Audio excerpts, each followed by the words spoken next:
Hello and welcome to Reawakening the Sacred Self, finding the way back to our ancestral soul, where we have gathered together Indigenous elders, wisdom keepers, spiritual teachers, healers, visionaries, and inspirational speakers to share their wisdom and insights as to how we can live a spiritual life that also enhances and strengthens our relationship with Mother Earth, who is the guardian of our ancestral soul. My name is Frances Billinghurst. I'm your host and the creatrix of this event, and I'm coming to you from Ghana country. And the Ghana people of the Adelaide Plains are the traditional custodians of this land. So, Manina Padni, welcome everyone. Thank you for joining me. I am delighted to welcome Baba KrishnaKali das Aghori. Welcome, Baba. Thank you very much for being part of this event. You're more than welcome. So anyone who is not familiar with his work, Baba is known by many names because he has received various initiations from multiple Hindu Dharma lineages. And of course now, Baba is the simplest form of his name. He is a yogi, a tantric, a mystic, a universalist, and also a Kali devotee. Even though there is a multiplicity in expression, Baba believes in one consciousness, one mind, one power, one substance, one source, all known by many different names. Baba is passionate about living and teaching others to discover their true self within, and hence able to express their own uniqueness. To know more about Tantra, spiritual lineages, please see below this recording for his website and also his YouTube channel, which we will be discussing later. So Baba is going to talk to us today about sovereignty and custodianship. Baba, as I said, I'm very excited to be speaking with you today. You have been an investigator of many philosophies and disciplines, both Eastern and Western, including a whole range of esoteric traditions, mysticisms, magic, paganism, all with an overall focus on even understanding yogic traditions in the classical Tantra and the common threads that sort of weave all of this together. So I would like to actually begin our discussion by asking you, what led you on this very spiritual exploration? Was it mild curiosity, or did you feel something more was out there waiting for you? Well, that's thank you for the introduction, and yes, it's a very good question, and one I can answer through two words: one, existentialism, and two, self-inquiry, and inquiring about life and the meaning of life. And this led me to explore many traditions around the world. It started with a existential crisis when I went back to my homeland in France and looking for work in the south of France and finding myself in a very difficult situation and a potentially health-threatening condition. So from there, being by myself and being away from family, as my families are from the central France, from the Loire Valley, so quite a distance from the south of France, and you know, in a state of pondering, of reflecting on what life is and what's next, and whether there was going to be any next for me, I was wondering the stress of Toulouse, a major city in the south of France, and a voice, what I call, what you call your intuition, a voice said, turn down this street. And I'll just listen to it. And I turned down this street and I came across for the first time in my life. And I was in my early 20s then. I think I was 22 from memory. And so this is over almost 35 years ago. And I came across an esoteric shop And so it was the first time I had heard of such a thing, and there was a healer there, and it was not the first time I've heard of healers, because in traditionally in countryside France, you had healers.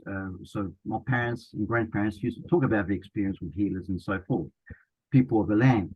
So I went in, and the person that was there was a wife of the healer, and she stated to me, "Look, he's busy at the moment doing a healing. Can you come back, say, in about an hour's time?"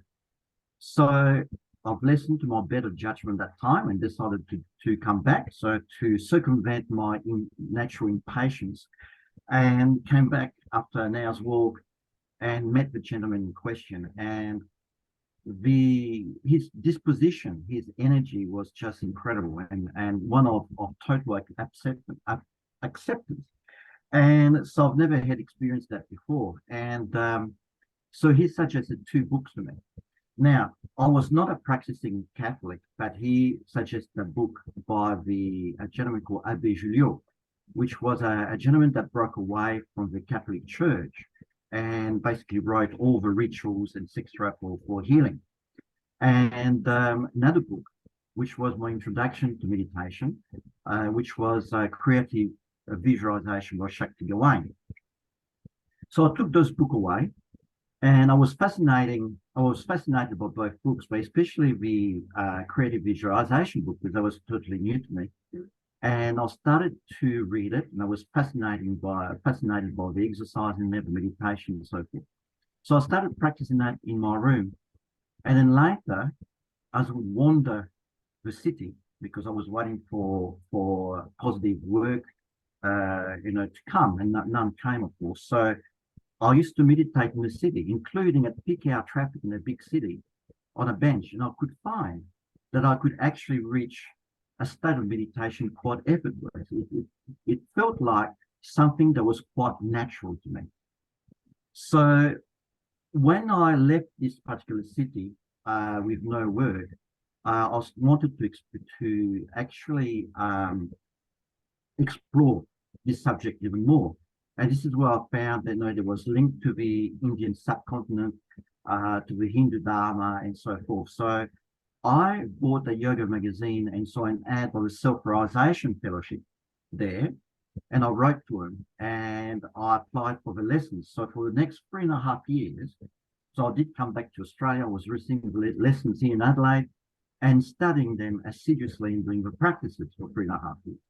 Once I finished all the lessons and the practices, and I had many wonderful experience and insights by doing the sadhana, the spiritual practices, I decided to explore further and think, okay, this comes from India. I want to go to the source of the teachings. So with Self-Realization Fellowship, it had more a bit of a universal aspect in making it more palatable and acceptable for Westerners, because we must remember Swami Yogananda came to the West, I think it was in the late 20s, I think it was. So, and he was there to the late 40s, I believe it was. So I wanted to find the actual source of the teachings, undiluted. So one thing that drew me especially was a concept within the yoga tradition of Tantra, Mantra, and Yantra. And I thought, how am I going to pursue this subject in essence, in its authenticity in the West? If I go to the East, not knowing about the Eastern culture, the Hindu culture in India, and so forth, I don't know what's going to be genuine or not. So what I've done from there, I started having a strong, you could say, strong soul call to get an appropriate teacher. And it got so intense, it became an existential crisis for me. It almost felt like life is not worth living if I don't find a teacher, a spiritual mentor to teach me this. And hold and behold, I was subscribed to various yoga magazines, including I think it was called Yoga Life from Mangrove Mountain in New South Wales. And I received the actual magazine, one edition, and I looked for it, and hold and behold, an article was called Tantra, Mantra, and Yantra. And it was by Dr. John Mumford, Swami Anandakapila Saraswati, a Westerner, a foremost tantric teacher in the West, who'd been classically taught in India by Swami Satyananda Saraswati, and basically was initiated as a Purna Sannyasi, a fully initiated renouncing, and from a really what is really a traditional tantric lineage. So I wrote to him, and he wrote back to me, and he said, at the time, send me a photograph of yourself and a lock of your head and your date of birth, which I did, and I trusted him implicitly. And he wrote back to me and stated, I saw you in a dream. And this is a time where things were getting so intense for me in desiring a teacher, and that actually the universe cannot but respond. And so that was interpreted through his dream. When the student is ready, the teacher appears. And that was a classical example of that. And from there, I became one of his top 10 students in the world. And he gave me authorization and a blessing to teach. And then I went further to explore other branches of Tantra, both right-hand path and also left-hand path of Tantra, including the Kaula, Marga, and also the Aghori Sampradayas. So that's basically a very brief recount of my history on the Eastern path, and of course along the way I explored other modalities from a Western tradition, so the magic, paganism, Wicca, and so forth. And I could see the threads, some common threads within all of them, but also some quite clear distinction. Okay, and each path needs to be respected, and the distinction needs to be respected. That's important. Thank you very much for sharing that. And what a really interesting and almost, can't think of the word now, just dynamic example of listening to, whether it's your higher self, your own intuition, spirit guides, God, goddess, ancestors, whatever, to contact you, to lead you to where your next soul awakening was, and then to have the courage to trust. And I think, unfortunately, we live in a world today where if someone's asking me for a photo and a lock of hair, I don't know if I would be as trusting, but certainly it's revealed huge results and a lifetime of study and benefit to you. And I'm saying that because I'm also in Adelaide, and I've also sat with Baba on a number of occasions listening to his teachings. And I love the way how you blend the West and the East when there is a commonality, but also keeping the two specifically separate. As you said, there is a need to not merge everything together as well. So with these insights that you've gained over the many years that you've been treading this path, moving on to, said one of your soul searchings was, who am I? What does it mean to be a human? What insights did you gain from that? Are you able to share any with us from this deep personal exploration that you undertook? Well, one word: consciousness. Everything is consciousness. And what we are as human beings is consciousness in expression. So if we look at that, we can see how psychology and spirituality comes together. Everything that how we interpret reality is through our language. How we interpret reality is through language. So it's either language that is unveiled to us, or language that we adopt, or language that's been given to us. Okay, and that's called our programming. So programming is either the one that's been given to us, or the one that we have accepted, or the one that we have formulated ourselves. And this is very important to know and to work with, because often we think, oh, no, I'm like this, I'm like that. There's a certain level of reality to that, but that's not the ultimate reality. The ultimate reality is that we are pure consciousness, and we do have a choice of how we interpret who we are, of our place in the universe, and what it all means. So that's within our power to choose. So we can choose consciously something that is more life-giving to us, to others, and the planet. And that's an important step to take. So this is where we need to develop what's called discernment. And it's not just about I or me, my, mine, yeah, or what necessarily makes us feel good. It's about looking at the bigger picture and where we fit in within that bigger picture. Yeah, and from there, once we start accepting that, then we can take responsibility, have more ability to respond, and adopt the right attitude, or it is what would be called the beatitude. The beatitude, the attitude to have the reality that you want to experience in your world. Yes, we may not have any control at a global level what's happening. We can try to influence it, absolutely. But the control that we do absolutely have is what we choose to think and how we choose to feel. That we have control over. Also what we choose to say, how we choose to communicate to others. That we have a choice. That is what true power is. That's power over one's thinking, one's feeling, and one's word. The power over one's choices that we make for ourselves is true power. That's empowerment. So that way we are not led or programmed by outside sources. We make a choice. Do I want this? Do I believe this?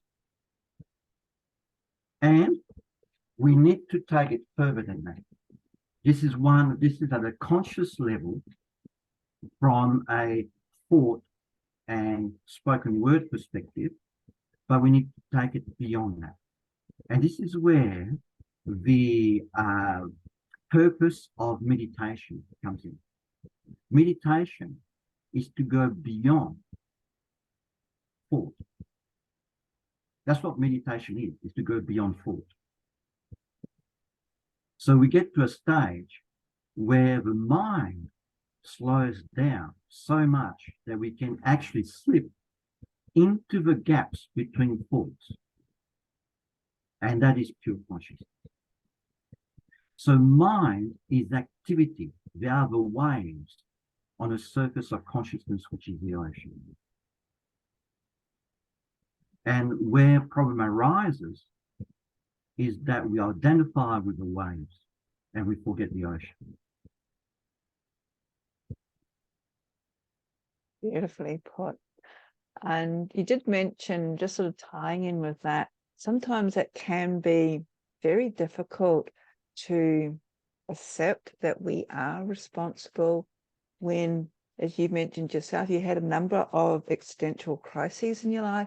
And when we're caught up in that emotional whirlwind or whirlpool, to realize that part of this is happening not only to us, but for us, with us, and on some deeper level that we may not consciously be aware of, we are still responsible. As you said, maybe not on a more immediate thing, but how we react. And I think this is one of the lessons that I have personally begun to realize over the last number of years, and also working with yourself, is this act of surrender, which comes through meditation. And having said that, going back to the topic of your talk on sovereignty, is this a concept or an understanding or an interpretation that could be perceived as regaining our own sovereignty, is taking that ultimate responsibility of our own consciousness? Yes. In one word, yes. Because to be sovereign is to act from that very essence, from that very center. And, you know, Blaise Pascal, the French philosopher, I think he was, he said that God, and you can change the word God for goddess or universal consciousness, whatever you want to put that concept of the totality. And he said, God is like a circle whose circumference is nowhere and whose center is everywhere. So God is like a circle whose circumference is nowhere and center everywhere. The issue is that we bind ourselves in the circumference and forget the center. We forget that we are the center of existence, each one of us. That's what we mean the mystery tradition, when man is the measure of all things. Or if we put in a more appropriate day perspective, you know, it's humans are the center of everything. And that's consciousness. Again, we go back to that very essence, consciousness. So how do we reclaim our sovereignty? Is by reclaiming or rediscovering our center, which is ever there. It's not lost. It's never lost. It's just that it's we forget. We forget because we become hypnotized by the circle. We become hypnotized for our senses, for our thoughts, for our belief systems, right? And sometimes we confuse belief for truth. You know, there's two types of truth. There's truth with a capital T, which is the absolute, the oneness. And there's truth with a normal size T, right? And that truth is relative. So how do we discover that absolute truth? Again, I will say, first of all, meditation, and secondly, by deep contemplation. You know, by self-inquiry. Who am I? Koham in Sanskrit. Who am I?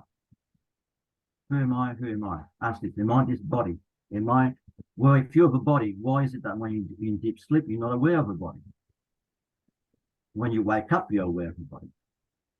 Why is it that when you're dreaming, you're having a bodily experience and the corresponding physiological traits, but when you wake up, you realize it was a dream? Even before you might be sweating or whatever may be happening when you wake up. If you've been chasing the dream and you're running for your life, you may wake up in cold sweat, and yet that was purely imaginary. So obviously we are not the body. The body is our vehicle for expression on this plane, on this physical plane. The mind is our subtle body, is our subtle instrument to interpret reality. That's it. That is all. So sovereignty is asking the right question and going deeply into those questions, and two, meditation. So peeling the layers of the onion until you get to the very center of it, which is nothing. And that nothingness does not mean a, what's the word I'm looking for? A void devoid of all soul. No, that nothingness is actually the potentiality, which is one with the totality, all right? So the totality and the potential is there, and how they operate through is consciousness, awareness, and power. And in Eastern tradition, we represent this through Shiva as consciousness and power as Kali, the dynamic force that awakens consciousness and expands consciousness. and why she's related hence to that force of evolution within ourselves called the Kundalini Shakti. As within, so without. As above, so below. What's here is elsewhere. What's not here is nowhere else. It means the present moment and our very center is what it is. This is it. So no matter whether we're in this body or another body, this dimension, another dimension, the point of power is in the moment where we are. It's very profound, and it's interesting how to understand a lot of these teachings, and I'm thinking about all the other presenters that have been gathered together for this conference, the common thread there is to come back to meditation, to come back to that place of stillness and to reflect within, as opposed to this desire that we seem to have of looking externally for answers, where these answers seem to be all within. And as you mentioned earlier, it's important to sort of almost dissect the language we are using, or that we hear, or that we're being programmed. Because when we start shedding those layers back, the language for the thing that we're seeking is technically the same for everyone. It's the answering the unanswerable questions of who am I? What is my place in the world? And I think more importantly these days is taking the answers to those questions a little bit further as to what can I do, considering our world is as it is, to maybe repair or enhance or improve. Watching more of our footsteps and what we can actually do now to bring this huge division that we see globally back to the center, back to that point of everything within the circle. About. Yeah. So having said all that, and I know I might be getting a little bit off track, due to your background and your teachings and your study that you've undertaken, what are some of the tools that I'm talking about we, the collective we, the individual who maybe has not had the opportunity to study or invest the time into such deep soul-rooted traditions of discovery, where's the first steps, apart from meditation, do you feel that we can start taking this journey? Oh. That's a very good question. I think one key word, remembering. Right? Now we know members, when we talk about member, it means that different limbs of a one system. So to remember means to bring back together. And we often at 6 and 7 in our life. You know, we say, oh, I have my spiritual life here. I have my, mundane life here. I have my family life here. I have my friends life here. I have my sex life here. I have my money-making life here, etc. Right? And we tend to compartmentalize and separate. The Western mindset is one very much of duality. The ultimate truth is unity in diversity.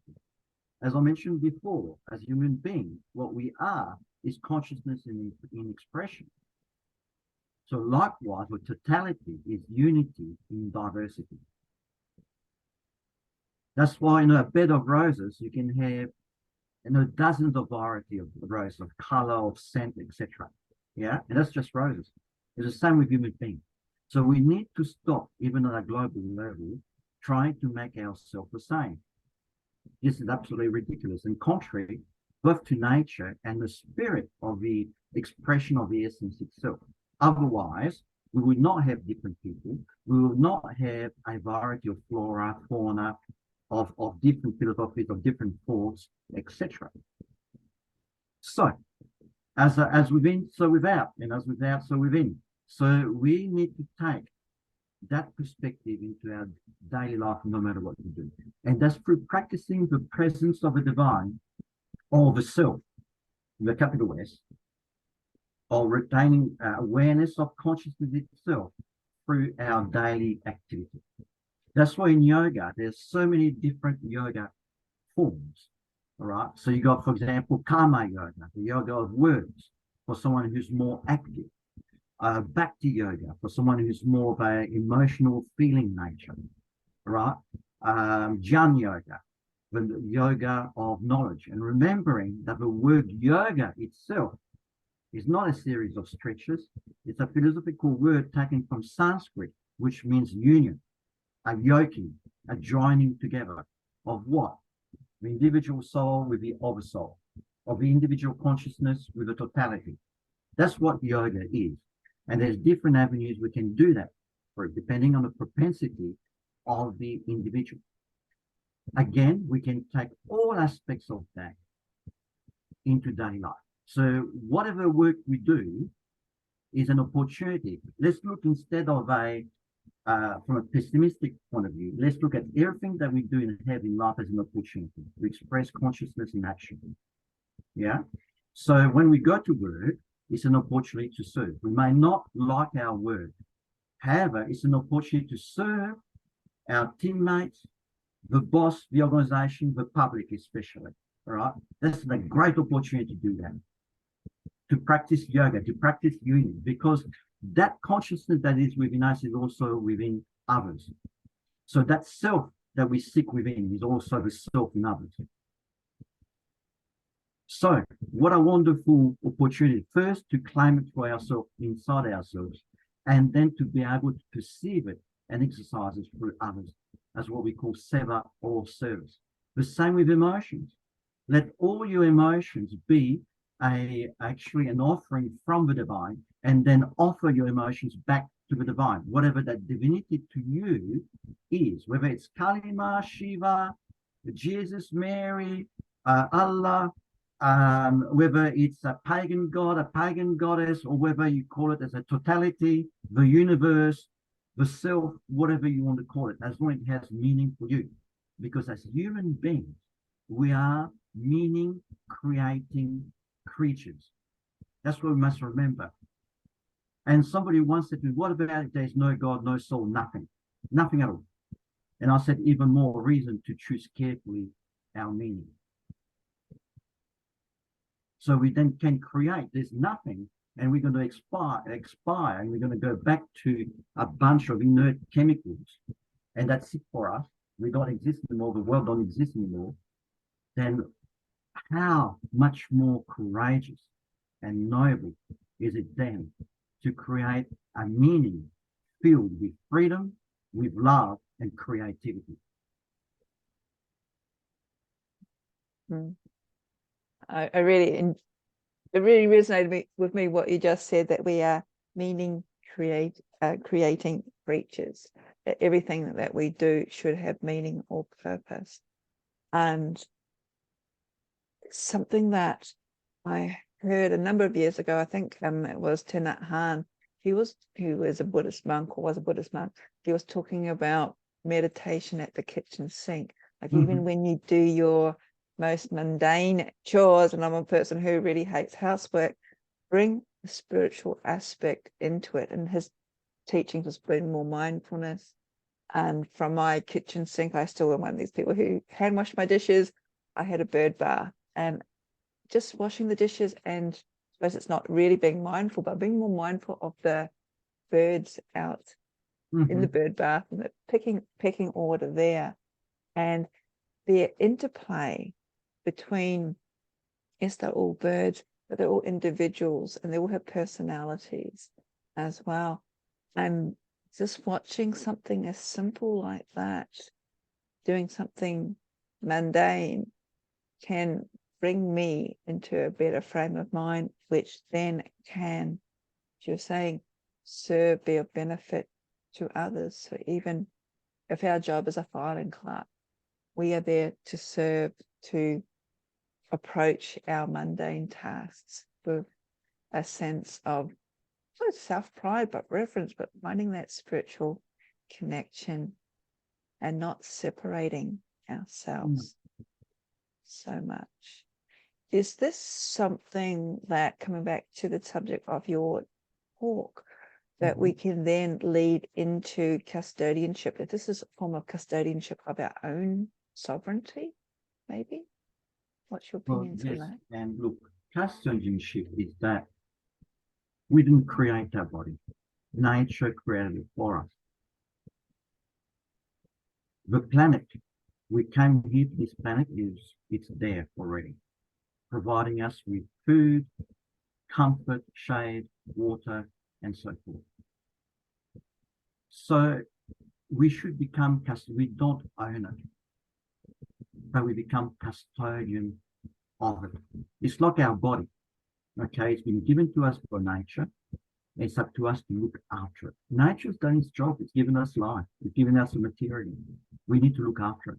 This is, again, going back to responsibility, the ability to respond to the need of whatever we custodian. So the body, the mind, the planet, each other, and so forth.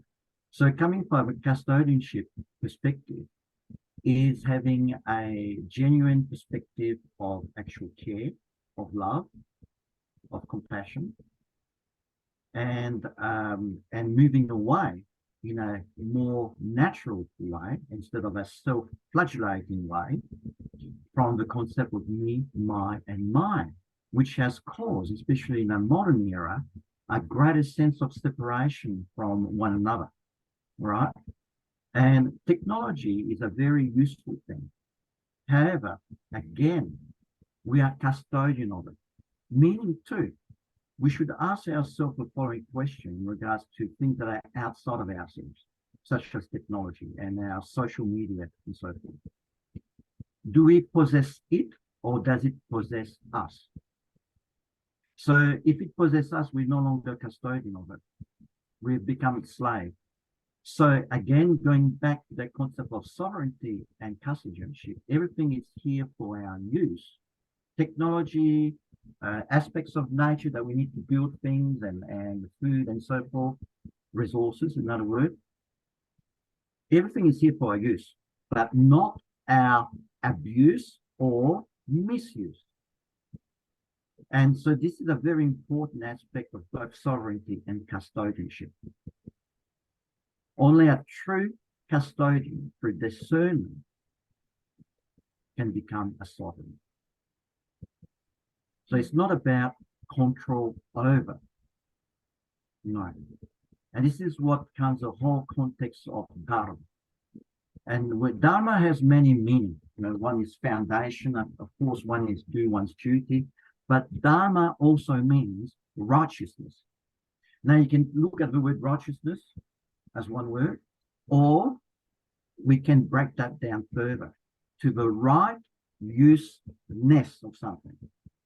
So in other words, we need to know the inherent nature of something, which is again is Dharma. So once we know the inherent nature of a body and its function, what is the right use of it? Surely not smoking a packet of cigarettes a day. Surely not getting drunk. Surely not eating junk food day in, day out. So this is our temple. The human body is our temple. We must treat it right and with reverence. And likewise, the planet gives us support against Dharma, support. It gives us support. It gives us what we need. Therefore, we need to treat it right. It's our mother. That's why in the Hindu Dharma, she is called Bhumi Devi, a goddess. That's why in South India, you see the Bharatanatyam dancers. Before they start their dance, they beautifully do a prayer to the Deva Mother, the earth, and they lightly touch her with, as they crouch down, lightly touch her with their fingers and saying, as a prayer, Mother, please forgive us for stomping on you. We must develop more sensitivity, and isolating ourselves from each other and from nature itself makes us insensitive. And as a consequence, that's where we have more depression, more anger, more frustration, more sense of disconnection from everything, including from ourselves. For that very, very reason, we must develop a proper sense of sensitization again, which means reconnecting with all different parts of ourselves and each other and nature as custodians. Then we can reclaim sovereignty, because then a sovereign being cannot be negatively influenced by outside sources, by despot rulers, by religious abuse, by all those power plays that are there, where one kind of view or philosophy is saying, no, we are the right view, and therefore we're going to enforce that on everyone else. No. The essence in all of this is, again, awareness and love. The essence is love. If it was not love, how can we have such diversity in amongst us as human beings and our various expressions in nature and in the universe itself, being so vast? That's love. So unity in diversity, that diversity is an expression of creativity, an expression of freedom, an expression of love. Oh, wonderfully put. And I think you may have already answered my next question. I was just going to ask you, maybe this is a nice segue into it. What or how do you see the future of humanity, and in particular with, as you did mention, it's our disconnection that has increased the sort of issues in mental illness and depression and anger that we are seeing. So is it simply through love, unconditional love, tolerance, understanding of more about not only our fellow human beings, but also all other species on our planet? Or is it something more? How can we, I feel we're on sort of like a critical tipping point in our planet at the moment. So where can we go from here?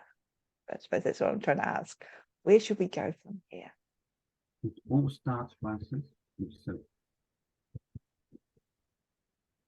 And it starts with self-acceptance and self-love. Because it's very hard to give another when it's not present within us, when we don't accept it for ourselves in the first place. It is there within us, absolutely, it's our essence. However, we need to accept that. We need to practice that. So it's not the self-love that's misguided that you see on such rubbish sometimes on TikTok and other things, right? That vanity, that superficiality, no, because that is not possible to maintain, because age will take that away, life, death will take that away. So I'm talking about something that's more lasting, more eternal, and it starts with the essence itself, which is love. So we need to practice that first for ourselves, love for ourselves, love for life that is within ourselves. All right, life has been given to us. We need to love the life force that is within, and it expresses through our body, our mind, and our life. So we must have an innate, you could say, veneration, worship of that inner life. That's once we have that, then we can spread that. So first, before spreading peace, I'm not saying don't do your peace march, don't do this, don't do that. But what often happens is that people do their thing, they release their frustration, they release their, yes, I've done my bit, but everything goes back to where it was for the most part. It starts within ourselves. We must become peace. We must be patient with ourselves, and we must persevere. We must have the courage. It's like my Swamiji used to say. He used to say to me when my name was, as you said in the beginning, I have many names. So the name he knows me or knew me under was Devidasan. So he said, Devidasan, remember one thing. We are in a business of faith, hope, and courage. So what is it? Faith in oneself. Hope that things will get better, and the courage to keep going when the going gets tough. That's how you create change within yourself and within society. Don't wait till others do it. Do it yourself. Live it by example, no matter what. No matter what. Yes, still do your petitions and still do this and that, and we have a power of vote and this and that. Yes, absolutely. That's not denying any of that. But the principle is be, like Gandhi G used to say, be the change that you want to see. Be the change that you want to experience. And start with self. That's where the buck stops. Yeah, if we do that, that's true self-empowerment. That's true self-empowerment. So imagine if we have a collection of individuals, even if just 10% of the population did this, how powerful it would be. How powerful it would be. Yes, yes. I like that. 3 simple words: faith, hope, and courage. And we're running out of time, so I think that is a perfect place to end on. Lovely sort of encouragement, and everybody can actually do that.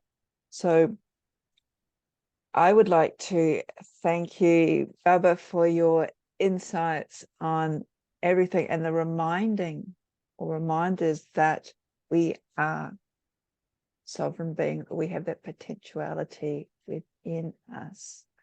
And before we go, there'll be a link to your website and your YouTube channel below. Would you like to just speak to our audience a little bit more what they can expect through Empowered Through Tantra, which is your website, what can be found on there, and what services you offer?